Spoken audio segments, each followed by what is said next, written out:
Le premier résultat qui ressort de cette étude Cision menée auprès de 250 journalistes, c'est que plus de 90% d'entre eux utilisent les réseaux sociaux dans le cadre de leur travail. 40% même d'entre eux les utilisent plus de 2 heures par jour. Donc on est vraiment sur une tendance lourde. Les réseaux sociaux sont aujourd'hui un outil du métier de journaliste.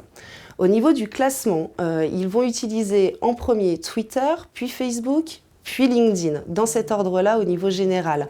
Par contre, selon les secteurs, on peut voir arriver Facebook devant, notamment pour les secteurs comme la mode, pour le fooding, pour le lifestyle.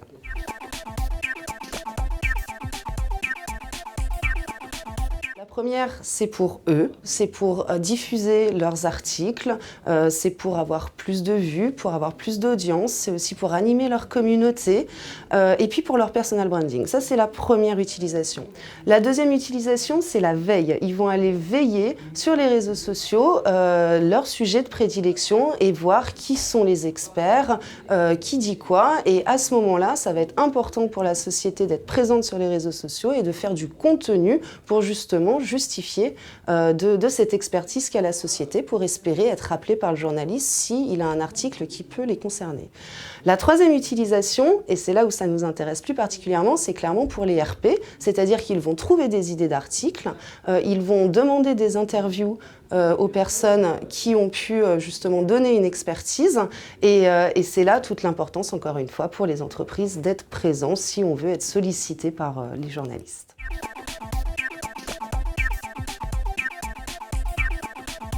La chose à ne pas faire, clairement, si on ne connaît pas le journaliste et si on ne sait pas comment il utilise les réseaux sociaux, c'est de l'interpeller publiquement. Que ce soit sur Facebook, que ce soit sur Twitter, on marche par message privé. Après, quand on connaît le journaliste, pourquoi pas, si c'est quelque chose qui ne l'ennuie pas, on peut effectivement le faire publiquement. Mais attention, beaucoup, c'était 40% dans l'étude, trouvaient que c'était complètement déplacé d'interpeller un journaliste publiquement, « hâte monsieur le journaliste, lisez ce CP », etc. Donc on fonctionne en mode privé. Ça, c'est une première chose.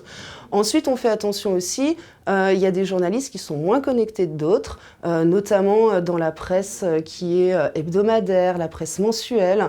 Ce sont des journalistes qui sont moins connectés que la TV, la radio. Donc on adapte un petit peu sa stratégie en fonction du journaliste, du type de média et de la fréquence du journal.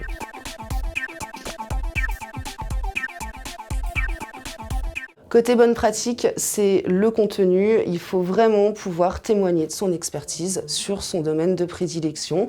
Et c'est aussi participer au débat. On sait qu'un journaliste sur deux utilise les groupes de discussion LinkedIn. C'est une merveilleuse façon de justement interagir et avoir un débat constructif. On évite d'envoyer son CP de manière intempestive sur un débat alors que ça n'a pas lieu d'être. Mais c'est comme ça qu'on initie une relation. Et puis plus tard, on pourra effectivement déjeuner avec lui, lui parler de son CP. Mais pour initier la relation, les débats sont très importants. S'engager est important.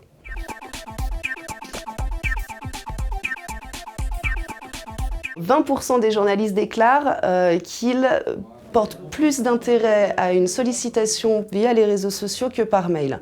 Mais ça s'explique parce qu'ils reçoivent plus de 300 mails par jour et que les réseaux sociaux sont moins utilisés aujourd'hui. Par contre, non, on garde bien ces bonnes vieilles pratiques RP. Le communiqué de presse envoyé par email fonctionne toujours. C'est d'ailleurs leur première source d'information.